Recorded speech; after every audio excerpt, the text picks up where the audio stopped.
नमस्ते छात्रों, आप सबको देखकर खुशी हुई। आइए आज के सत्र की शुरुआत एक पहेली से करते हैं। नदी के किनारे एक आदमी था।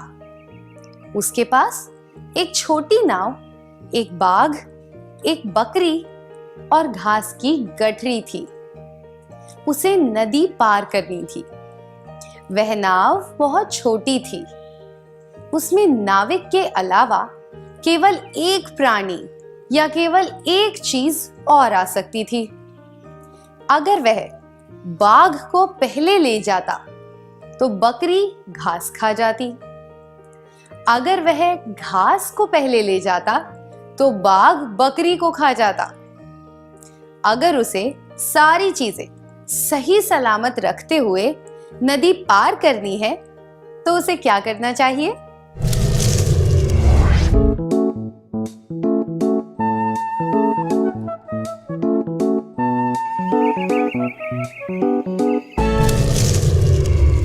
अपने जवाब देने के लिए धन्यवाद।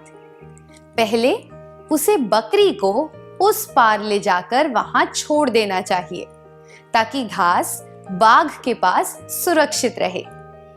फिर उसे घास को उस पार ले जाकर वहां छोड़ देना चाहिए, पर बकरी को अपने साथ वापस ले जाना चाहिए। तीसरे चक्कर में उसे बाघ को साथ ले जाना चाहिए और बकरी को वहां छोड़ देना चाहिए। बाघ को दूसरी तरफ छोड़ने के बाद उसे वापस बकरी को लेने जाना चाहिए। इस तरह वह तीनों चीजों को सही सलामत रख सकता है। आपने यह पहेली कैसे हल की? आपने इसे हल कर लिया क्योंकि आपने बकरी को घास के साथ और बाघ को बकरी के साथ छोड़ने के परिणामों के बारे में सोचा। आपने इस समस्या के कई पहलू देखे और फिर इसका हल निकाला। जब हम किसी चीज के कई पहलू देखते हैं तब हम विश्लेषण करते हैं। विश्लेषण करने के लिए किसी समस्या के कई पहलू देखने पड़ते हैं। आप सब ने कभी ना कभी कोई पहेली हल की होगी या किसी को पहेली हल करने के लिए दी होगी, तो हम कह सकते हैं कि आपको समस्या का विश्लेषण करने का थोड़ा बहुत अनुभव है। आइए एक पहेली के द्वारा आपकी विश्लेषण करने की योग्यता को काम में लेते हैं। तुम ना बुलाओ मैं आ जाऊंगी, झट से घर में घुस जाऊंगी, ना भाड़ा ना किराया दूंगी, घर के हर कमरे में रहूंगी। पकड़ना मुझको तुम पाओगे, मेरे बिन ना रह पाओगे। बताओ मैं कौन हूं? सही कहा, जवाब है हवा। आपने उत्तर कैसे ढूंढा? पहली बार पढ़ने पर हमें यह कठिन लगा होगा क्योंकि हम किसी व्यक्ति के बारे में सोच रहे थे, पर जब हमने वाक्यों को अलग अलग करके उनके अर्थ पर ध्यान दिया तो हमें यह सूझा कि यह कोई व्यक्ति नहीं हो सकता। आखिरी वाक्य पढ़कर यह समझ आने लगा कि यह ऐसी चीज है जो जिंदा रहने के लिए आवश्यक है। हम उत्तर ढूंढने के लिए विश्लेषण कर रहे थे। जो विद्यार्थी सही जवाब नहीं बता पाए वे भी अलग अलग तरह से सोचकर विश्लेषण कर रहे थे। अब एक और पहेली। अगर नाक पर चढ़ जाऊं, कान पकड़कर तुम्हें पढ़ाऊं, बताओ मैं कौन हूं? सही कहा, इसका जवाब है चश्मा। आपने उत्तर कैसे ढूंढा? जब आपने पहली बार पहेली पढ़ी तो आपने ऐसी चीजों या लोगों के बारे में सोचा होगा जो हमें पढ़ाते हैं। फिर आपने ऐसी चीजों के बारे में सोचा होगा जो हमारे नाक पर बैठ सकती हैं। इससे आपको चश्मे का ख्याल आया होगा। फिर आपने पहेली में दी गई बातों की तुलना चश्मे से की होगी। तुलना करना भी समीक्षात्मक विचार का एक पहलू है। आपको स्क्रीन के बाईं तरफ और दाईं तरफ कुछ चित्र दिखाई देंगे। आपको उनके सही जोड़े बनाने हैं, ठीक है? जूते, बटन, शर्ट, चित्र या तस्वीर, प्रकार, रबर, रंगों का डिब्बा, लेस या फीते, पेंसिल, वृत्त। क्या हम उत्तर देखें?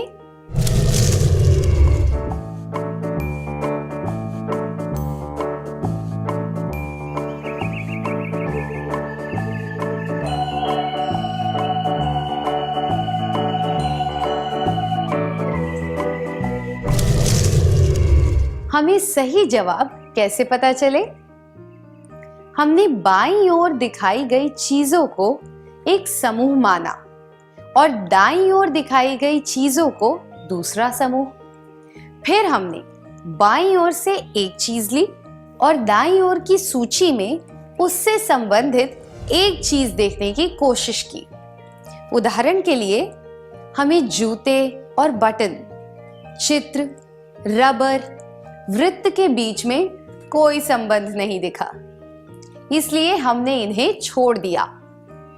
हमने देखा कि जूते को लेस या फीते से मिलाया जा सकता है, इसलिए हमने इनका जोड़ा बना दिया। संबंधी स्थापित करना भी समीक्षात्मक सोच का एक तरीका है। क्या हम कुछ और चीजों के बीच संबंध बनाएं? स्क्रीन पर कुछ तुलनात्मक संबंध दिखाए गए हैं। आपको छूटी हुई संख्या पहचाननी है। अगर 6 और 24 के बीच वही संबंध है जो 10 और 40 के बीच है, और वही संबंध 16 और छूटी हुई संख्या के बीच है, तो वह छूटी हुई संख्या कौन सी है? 6 को 4 गुना करने से 24 मिलता है। 10 को 4 गुना करने से 40 मिलता है। इसलिए छूटी हुई संख्या होगी 64, क्योंकि यह 16 की 4 गुना होगी। हम कह सकते हैं कि 16 और 64 के बीच में वही संबंध है जो 6 और 24 के बीच और 10 व 40 के बीच है। अगली पहेली, अगर मेंढक टर्राता है तो हाथी क्या करता है?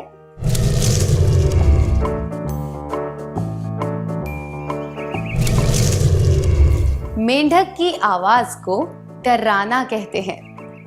हाथी की आवाज को चिंघाड़ना कहते हैं। अब एक और पहेली। जिस तरह वृत्त और गोले के बीच में एक संबंध है, उसी तरह वर्ग का संबंध किस चीज के साथ है?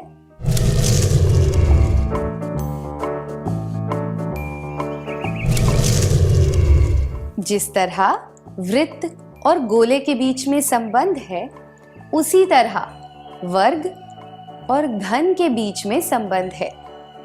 इसलिए सही जवाब है घन। अगली पहेली, महाराष्ट्र और मुंबई के बीच जो संबंध है, वह संबंध दक्षिण बंगाल का किसके साथ है? महाराष्ट्र की राजधानी मुंबई है और दक्षिण बंगाल की राजधानी कोलकाता है। इसलिए सही जवाब है कोलकाता। इन सब पहेलियों में 2 चीजों के जोड़े थे। हम यह पहचान पाए कि उन जोड़ों के बीच में क्या संबंध है और उन दोनों जोड़ों के संबंध की तुलना किस तरह की जा सकती है।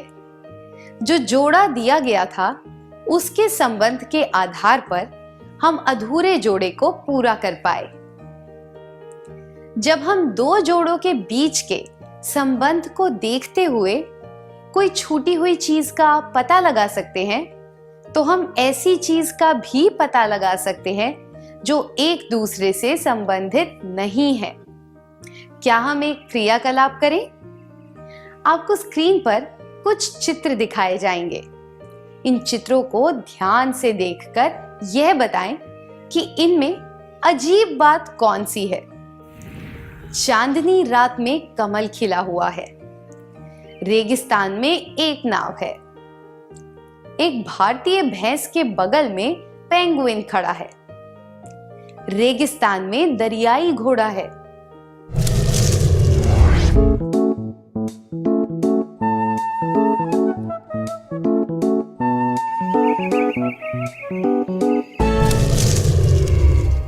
बहुत बढ़िया। कमल के फूल को चांदनी रात में खिला हुआ बताना अजीब लगता है, क्योंकि वह केवल धूप में खिलता है और रात को बंद हो जाता है। नाव चलाने के लिए पानी होना चाहिए, इसलिए रेगिस्तान में नाव देखकर अजीब लगता है। पेंगुइन एंटार्क्टिका जैसी ठंडी जगहों पर पाए जाते हैं, इसलिए उन्हें भारत जैसी गर्म जगहों पर दिखना अजीब है। दरियाई घोड़ा पानी में रहता है, उसे रेगिस्तान में देखकर अजीब लगता है। विश्लेषण के तरीके। तीसरा, विचित्र या अजीब बातों को पहचानना। अब एक और पहेली हल करेंगे। एक दिन कमला ने देखा कि उसके पड़ोसी गायत्री और गरिमा दरवाजे के सामने खड़े होकर एक दूसरे के साथ झगड़ रहे थे। जब वह उनके पास गई, तब उन्होंने उसे अपनी समस्या बताई और झगड़ा निपटाने के लिए कहा। उनकी बात सुनने के बाद कमला ने उस मामले में अपनी राय देने से मना कर दिया। जब उसकी बेटी राखी ने पूछा कि वहां क्या हुआ था, तब कमला ने बताया कि वे मुर्गे के अंडों के बारे में झगड़ रहे थे। वे इस बात पर बहस कर रहे थे कि अगर गायत्री का मुर्गा गरिमा के घर जाकर अंडे दे तो वे अंडे किसे मिलने चाहिए। क्या आप इस समस्या का हल ढूंढ सकते हैं? अगर गायत्री का मुर्गा गरिमा के घर जाकर अंडे दे तो वे अंडे किसे मिलने चाहिए?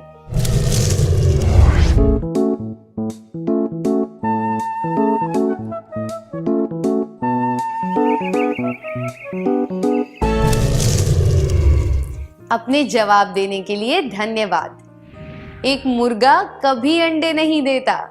वह मुर्गा गरिमा के घर में तो क्या, बल्कि किसी भी घर में अंडे नहीं देगा। इसलिए कमला इस समस्या का हल नहीं ढूंढ सकती। किसी संभावना का पता लगाना भी विश्लेषण का एक तरीका है। क्या अब हम आज के सत्र में सीखी बातों का सार संक्षेप कर लें? विश्लेषण करने के लिए किसी समस्या के कई पहलू देखने पड़ते हैं। विश्लेषण के तरीके। पहला, तुलना करना। दूसरा, संबंध बनाना। तीसरा, विचित्र या अजीब बातों को पहचानना। चौथा, संभावना का पता लगाना।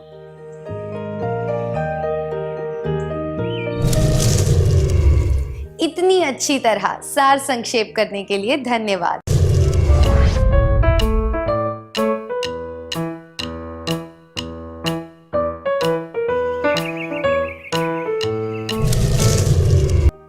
पिछले सत्र में हमने विश्लेषण के कुछ तरीकों के बारे में चर्चा की थी। क्या अब हम देखें कि हम इन तरीकों का इस्तेमाल अपने जीवन में किस तरह से कर सकते हैं? बाहर जाने से पहले मारूफा के पिता ने उसे कहा कि वह घर में बिखरे हुए सारे अखबार समेटकर आधे घंटे में उनकी मेज पर रख दे। मारूफा अपनी बहन के साथ एक खेल खेलने में व्यस्त थी और वह इस बारे में बिल्कुल भूल गई। जब घड़ी का घंटा बजा तब उसे वह काम याद आया। वह दौड़कर अंदर गई और उसने अपनी बहन से कहा, रुको, अगर मैंने ये अखबार नहीं समेटे तो पापा को बहुत गुस्सा आएगा। यह घटना घटने से पहले ही मारूफा को कैसे पता चला कि उसके पापा को गुस्सा आएगा? वह इस बात को जान पाई कि उसे जो काम दिया गया था, अगर उसने वह काम नहीं किया तो उसका परिणाम क्या होगा। उसे पता था कि काम पूरा ना होने पर उसके पापा की क्या प्रतिक्रिया होगी। दूसरे शब्दों में कहें तो वह किसी कार्य के परिणाम का पूर्वानुमान कर पाई। पूर्वानुमान करने का अर्थ है किसी काम के होने या घटना के घटने से पहले ही उसके परिणाम के बारे में पता लगा लेना। जब हम कहते हैं कि गर्मियों की छुट्टी के दौरान ट्रेन में जगह नहीं मिलेगी और रविवार के दिन पर्यटक स्थलों पर बहुत भीड़ होगी, तब हम इसी तरीके का इस्तेमाल करते हैं। हमने इससे क्या सीखा? समीक्षात्मक विश्लेषण करने के फायदे। पहला, पूर्वानुमान करने में मदद मिलती है। आपको पता चला है कि सुबह स्कूल जाने के रास्ते में एक बड़ा जुलूस निकलने वाला है। आप यह समझते हैं कि उस समय वहां ट्रैफिक जैम हो जाएगा। इस परिस्थिति के लिए आप खुद को कैसे तैयार करेंगे? आप या तो जुलूस निकलने से पहले स्कूल पहुंच जाएंगे या फिर स्कूल के लिए दूसरा रास्ता लेंगे, है ना? इसे निष्कर्ष निकालना कहते हैं।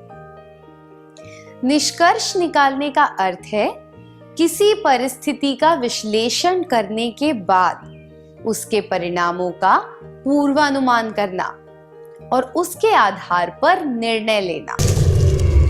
आपने एक चित्र बनाया और अपने सहपाठियों को दिखाया।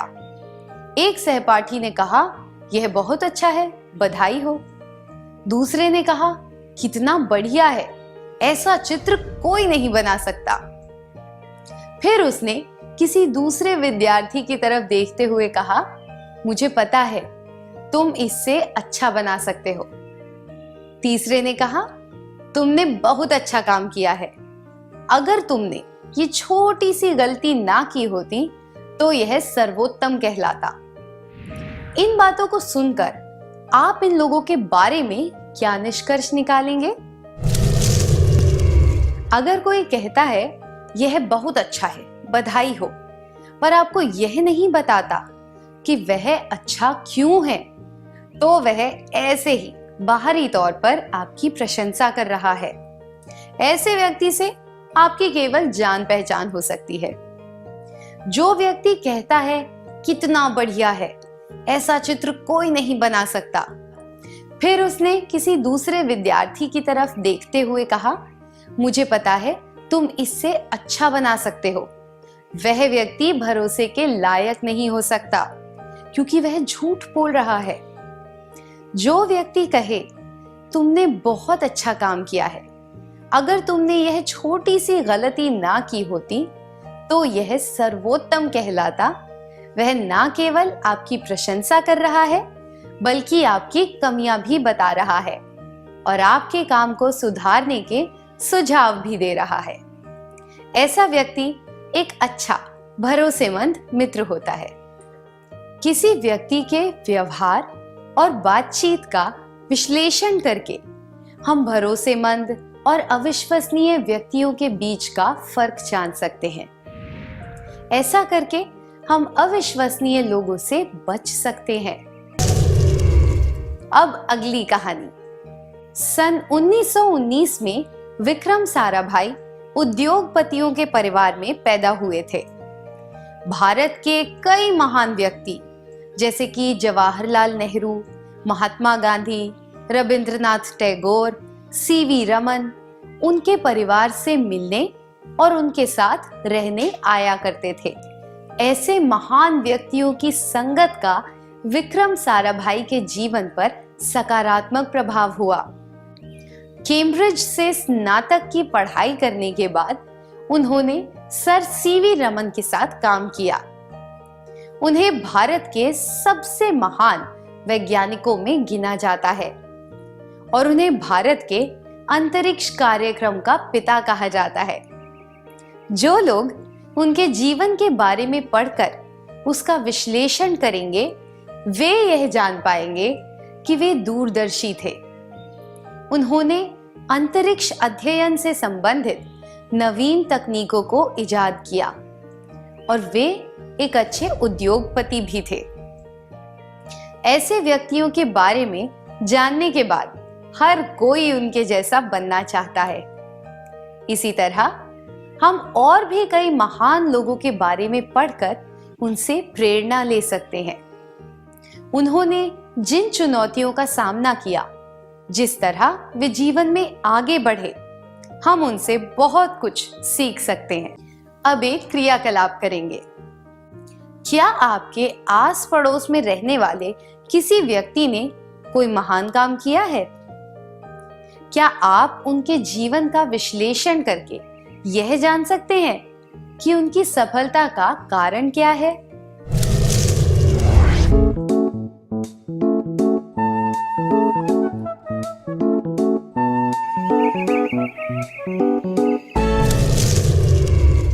धन्यवाद। मुझे आशा है कि आप भी ऐसे सकारात्मक गुण विकसित करके जीवन में महान काम करेंगे। आइए जेनिफर की कहानी सुनते हैं। जेनिफर किसी काम से मथुरा गई। वह मथुरा से पेड़े लेकर आई और उसने अपने पड़ोस में रहने वाली एक दादी माँ को पेड़े दिए। दादी माँ ने कहा, तुमने मेरे बारे में सोचा और मेरे लिए पेड़े लेकर आई, इसके लिए बहुत बहुत धन्यवाद। पर मैं पेड़े नहीं खा सकती क्योंकि मुझे डायबिटीज है। इस कहानी से हमने क्या सीखा?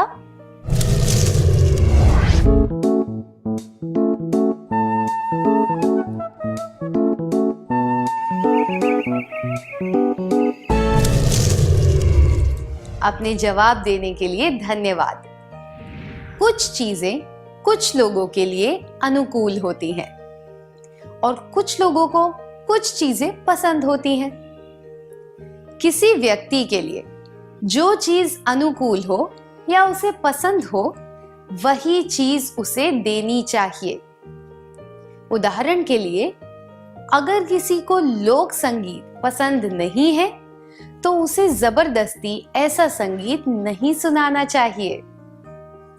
जब हम दूसरों के लिए कुछ करते हैं तो हमें पहले से यह सोच लेना चाहिए कि वह चीज उनके लिए उचित और अनुकूल होगी कि नहीं। अब एक और कहानी सुनेंगे। सुरवीन एक दुकान पर सजावट के लिए कंदील खरीदने गई। उसने 2 कंदील देखे जो एक जैसे थे, पर उनमें से एक कंदील महंगा था। उसे लगा कि महंगे वाला ज्यादा अच्छा होगा, इसलिए उसने महंगे वाले 3 कंदील मांगे। पर दुकान पर महंगे वाले केवल 2 कंदील थे, इसलिए उसने एक सस्ता वाला खरीद लिया। कुछ दिनों बाद महंगे वाले दोनों कंदील खराब हो गए, पर सस्ता वाला बिल्कुल ठीक था।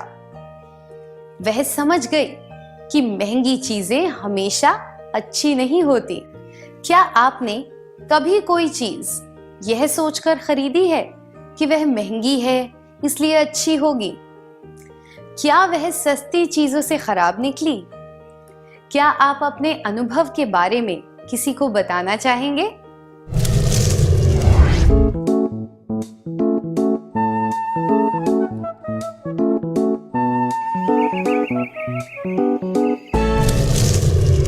अपने अनुभव बताने के लिए धन्यवाद। यह जरूरी नहीं है कि महंगी चीजें हमेशा बेहतर हों, इसलिए पूरा विश्लेषण किए बिना कोई निष्कर्ष नहीं निकालना चाहिए।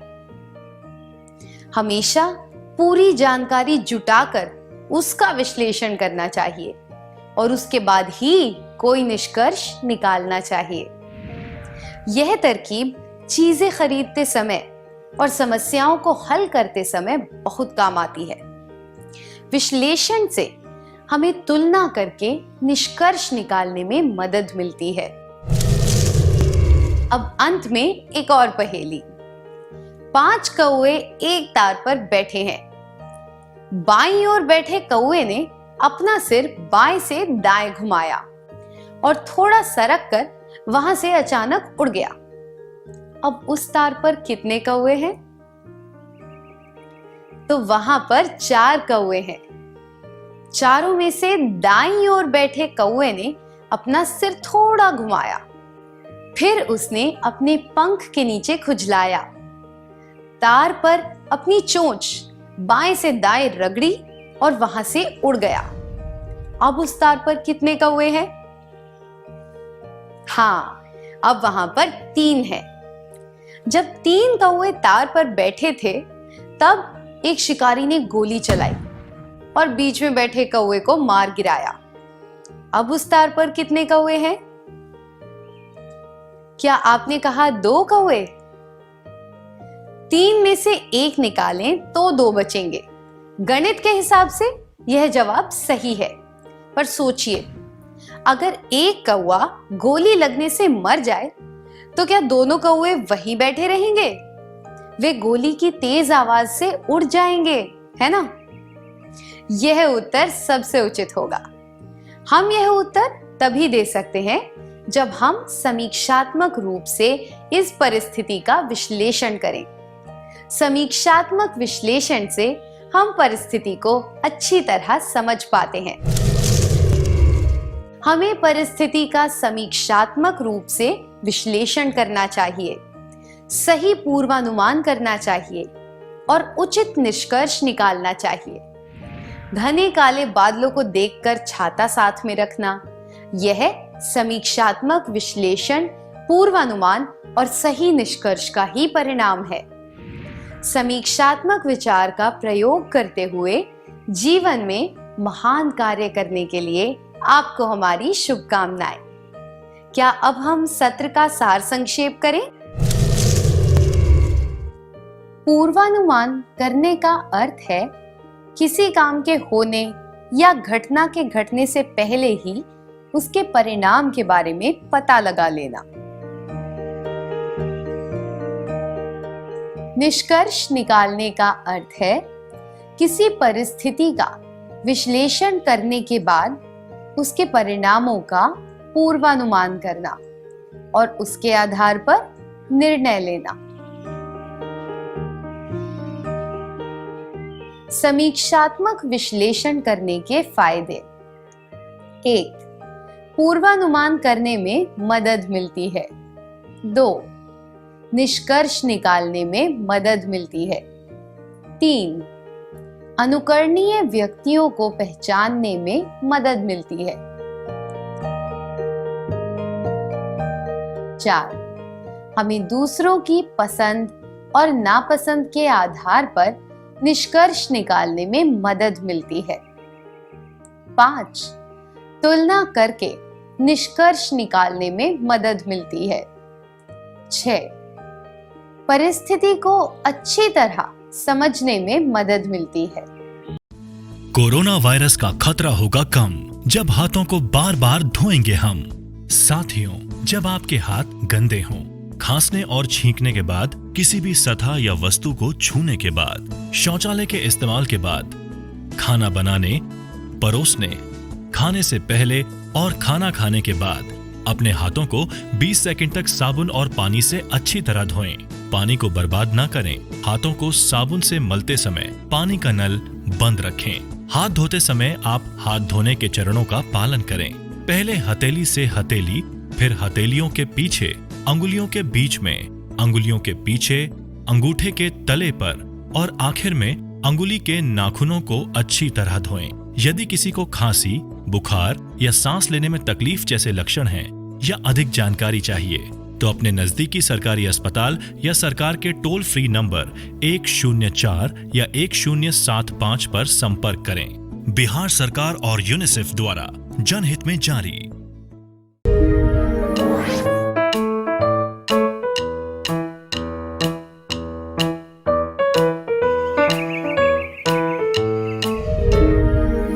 नमस्ते छात्रों, आप सबको यहाँ देखकर खुशी हुई। आइए सुनते हैं कि कविता ने अलग अलग मौकों पर अपने दोस्तों से क्या कहा। एक दिन उसने अपने दोस्तों से कहा, तुम्हें पता है, मैंने कल रात चांद को हरे रंग में बदलते हुए देखा। किसी और दिन उसने कहा, मेरे मामा के पास एक बिल्ली है जो 3 भाषाओं में बात कर सकती है। अगले दिन उसने कहा, जब मैंने अपने गुलाब के पौधे की एक डाली को काटा तो उसमें से खून निकल रहा था। हाल ही में उसने कहा, मैं जिस बस में जा रही थी उसकी एक और बस से टक्कर हो गई, पर किसी को भी चोट नहीं लगी।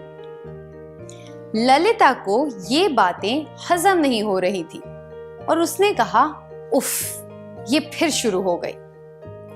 जब कविता ने बसों की टक्कर के बारे में बात की तब किसी को भी आश्चर्य नहीं हुआ। तब किसी को भी आश्चर्य क्यों नहीं हुआ? लोगों को कविता की बातों पर विश्वास क्यों नहीं होता? चांद हरा नहीं होता, बिल्लियां बात नहीं करती, गुलाब के पौधों से खून नहीं निकलता। ये सब बातें हमें पता हैं। इसलिए जब कविता ने इनके बारे में बात की तब किसी ने उसका विश्वास नहीं किया।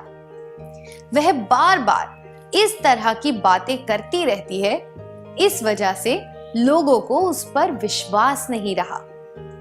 इसलिए जब उसने बस की टक्कर वाली सही घटना के बारे में बताया तब भी किसी ने उसका विश्वास नहीं किया, ना ही उसकी बात को गंभीरता से लिया। हमने इससे क्या सीखा? मूल्यांकन का मतलब है जाने माने तथ्यों और राय के आधार पर किसी चीज को आंकना। हमें मूल्यांकन किस तरह करना चाहिए? आइए इस प्रश्न का उत्तर जानने के लिए एक प्रश्नोत्तरी करते हैं। आपको स्क्रीन पर कुछ प्रश्न दिखाए जाएंगे जिनके बहुविकल्पी उत्तर होंगे। आपको सबसे उचित उत्तर चुनना है। तैयार हैं? Nile 6650 kilometre, Ganga 2540 kilometre, Amazon 6400 kilometre.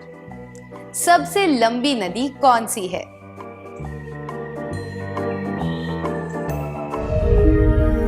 वह है नाइल।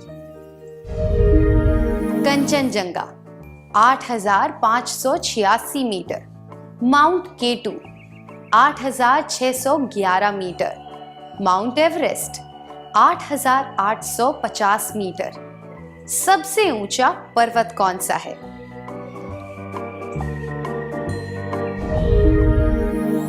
वह है एवरेस्ट। लोहा 1 किलोग्राम, चावल 2 किलोग्राम, रुई 5 किलोग्राम। इनमें से कौन सा पैकेट सबसे हल्का है? वह है लोहा। शर्ट 250 रुपए, रंगों का डिब्बा 50 रुपए, साइकिल 2500 रुपए। सबसे महंगी चीज कौन सी है?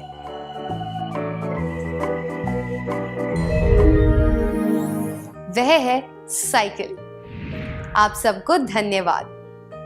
यह कैसे हुआ कि आप सब ने इन प्रश्नों के एक जैसे उत्तर दिए? आपने किलोमीटर, मीटर और किलोग्राम को लंबाई, ऊंचाई और वजन के मापदंड के आधार पर लिया। किलोमीटर, मीटर, किलोग्राम और रुपए माप के मानक के तौर पर स्वीकारे जाते हैं और ये प्रत्येक व्यक्ति के लिए अलग अलग नहीं होते। इसलिए आप सबके उत्तर एक जैसे थे और सही थे। जो इकाइयां समय, स्थान, व्यक्ति या संस्कृति के लिए नहीं बदलती, उन्हें निष्पक्ष कारक कहा जा सकता है। ये तथ्यों पर आधारित होती हैं। हमने इससे क्या सीखा? केवल मानक के आधार पर किसी चीज का मूल्यांकन करना या फिर उसे जांचना संभव है। निष्पक्ष कारक तथ्यों पर आधारित होते हैं। ये किसी भी व्यक्ति, स्थान या समय के लिए समान होते हैं, कभी बदलते नहीं हैं।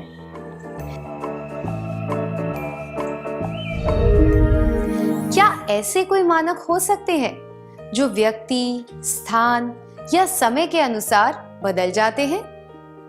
आइए यह जानने के लिए एक और प्रश्नोत्तरी करते हैं। सलवार कमीज, साड़ी, इनमें से कौन से कपड़े ज्यादा आरामदायक हैं?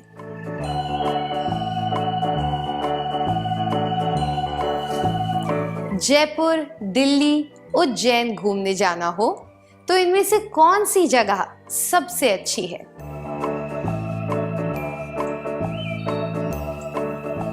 कबड्डी, फुटबॉल, क्रिकेट, इनमें से कौन सा खेल खेलने में सबसे ज्यादा मजा आता है? पहाड़ों के चित्र, चिड़ियों के चित्र, फूलों के चित्र दीवार पर लगाना हो तो इनमें से कौन सा चित्र सबसे अच्छा दिखेगा?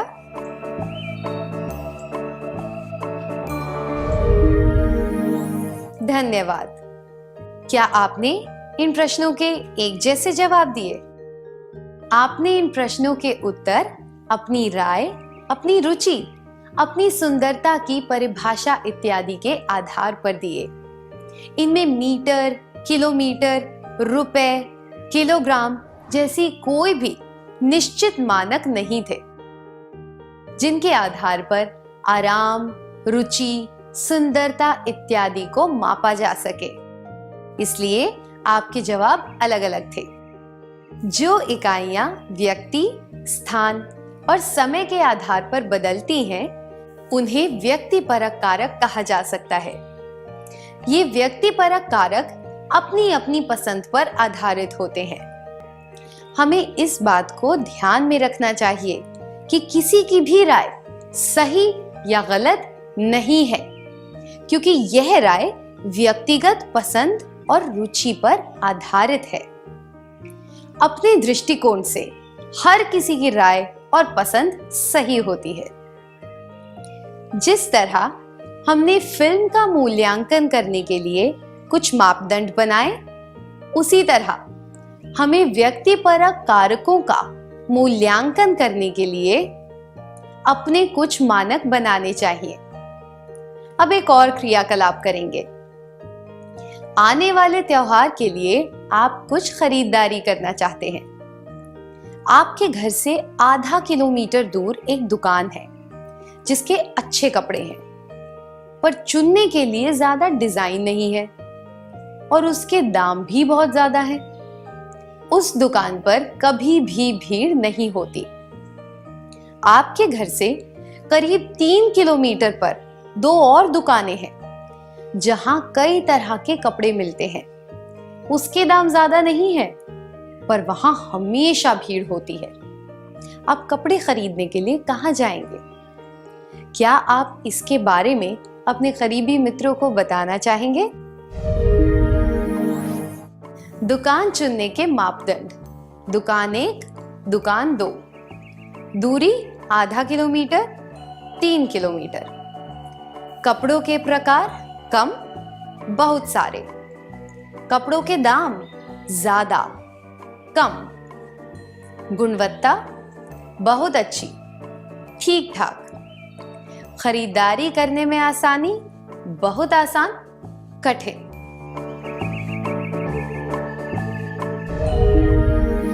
अपनी पसंद और उसके कारण बताने के लिए धन्यवाद। आपने दूरी, प्रकार, दाम, गुणवत्ता और आराम जैसी कई बातों को ध्यान में रखते हुए दुकान को चुना। आप सबने अलग अलग दुकानों को चुना। आपके पास कुछ मापदंड थे, पर आपने अपनी प्राथमिकता और पसंद को ध्यान में रखते हुए दुकान को चुना। उदाहरण के लिए, आप में से कुछ लोगों ने पहली दुकान को चुना क्योंकि वह पास में थी। आपने दाम और कपड़ों के प्रकार पर ध्यान नहीं दिया। दूसरी दुकान दूर थी, फिर भी आपने उसे चुना क्योंकि वहां कई प्रकार के कपड़े थे और दाम भी कम थे। इसलिए मूल्यांकन के लिए हम सबके अपने मापदंड होते हैं।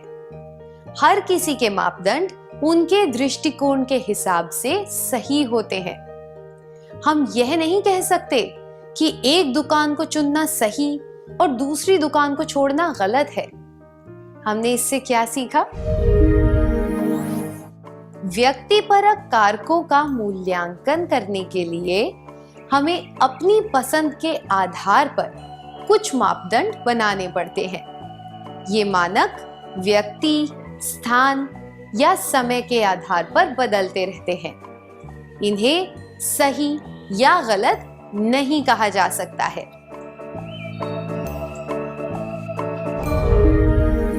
हम में जो गुण है या जो गुण होने चाहिए, हम उनका मूल्यांकन किस तरह कर सकते हैं? आइए एक क्रियाकलाप के द्वारा यह जानने की कोशिश करते हैं। आपको स्क्रीन पर एक तरफ कुछ गुण दिखाए जाएंगे और दूसरी तरफ कुछ मापदंड दिखाए जाएंगे, पर उनके जोड़े सही नहीं हैं। क्या आप उनके सही जोड़े बना सकते हैं? क्या आप तैयार हैं? गुण या योग्यता मानक या मूल्यांकन के मापदंड। शैक्षिक निपुणता, दुश्मनों की कमी, मैत्रीपूर्ण व्यवहार, लोगों पर बहुत कम चिल्लाना, सोच समझकर पैसे खर्च करना, उपयोगी काम में ज्यादा समय बिताना, गुस्से पर काबू रखने की योग्यता, पैसों की बचत, समय बर्बाद ना करने की योग्यता, अंक या विषय से संबंधित ज्ञान। क्या अब हम सही जवाब देखें? गुण या योग्यता मानक या मूल्यांकन के मापदंड। शैक्षिक निपुणता, अंक या विषय से संबंधित ज्ञान, मैत्रीपूर्ण व्यवहार, दुश्मनों की कमी, सोच समझकर पैसे खर्च करना, पैसों की बचत, गुस्से पर काबू रखने की योग्यता, लोगों पर बहुत कम चिल्लाना, समय बर्बाद ना करने की योग्यता, उपयोगी काम में ज्यादा समय बिताना। हमने इससे क्या सीखा? जो गुण हम में है या फिर हम जो गुण पाना चाहते हैं, उनका मूल्यांकन करने के लिए हमारे पास उचित मानक और मापदंड होने चाहिए। हमें मूल्यांकन क्यों करना चाहिए? आइए एक कहानी के द्वारा यह जानते हैं। मीनाक्षी एक अच्छी खिलाड़ी बनना चाहती है। वह रोज दौड़ लगाने से पहले अपनी स्टॉप वॉच को सेट करती है। वह देखती है कि उसे दौड़ने में कितना समय लगेगा। दौड़ लगाने के बाद वह हर बार समय नोट करती है और यह देखती है कि उसमें कोई सुधार आया है या नहीं।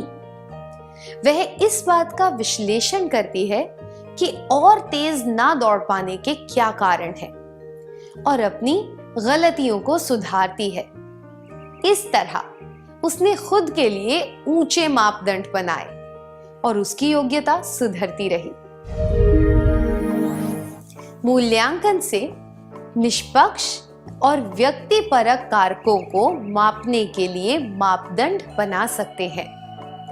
विकास को मापने में मदद मिलती है। सफलता के कारणों को जानने में मदद मिलती है। सफलता की राह में आने वाली रुकावटों को पहचानने और उन्हें हटाने में मदद मिलती है।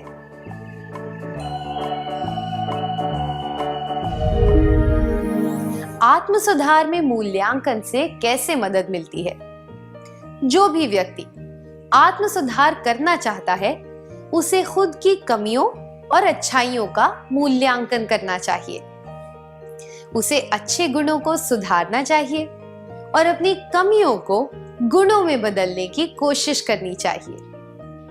अब आपको स्क्रीन पर एक तरफ कुछ कथन दिखाए जाएंगे, दूसरी तरफ अलग अलग खंडों में कुछ शब्द या वाक्यांश लिखे होंगे। हमेशा, अक्सर, कभी कभी और कभी नहीं। मैं चाहती हूं कि आप प्रत्येक कथन को पढ़कर अपने व्यवहार के आधार पर उचित खंड में निशान लगाएं। ऐसी कुछ चीजें होती हैं जो हम हमेशा करते हैं और कुछ चीजें हम कभी नहीं करते हैं। इसके आधार पर आपको उचित खंड में निशान लगाने हैं। हम इसके बारे में किसी को भी नहीं बताएंगे, इसलिए कृपया पूरी ईमानदारी और सच्चाई से जवाब दें। कथन हमेशा, अक्सर, कभी कभी, कभी नहीं। पहला, मैं कड़ी मेहनत करता या करती हूं। दूसरा, मैं दृढ़ता दर्शाता या दर्शाती हूं। तीसरा, मैं सोच समझकर अपने समय का उपयोग करता या करती हूं। चौथा, मैं रिश्तों का आदर करता या करती हूं। पांचवा, मैं सोच समझकर पैसे खर्च करता या करती हूं। छठा, मैं अपनी आदतों पर बहुत ध्यान देता या देती हूं। सातवां, मेरे कई शौक हैं।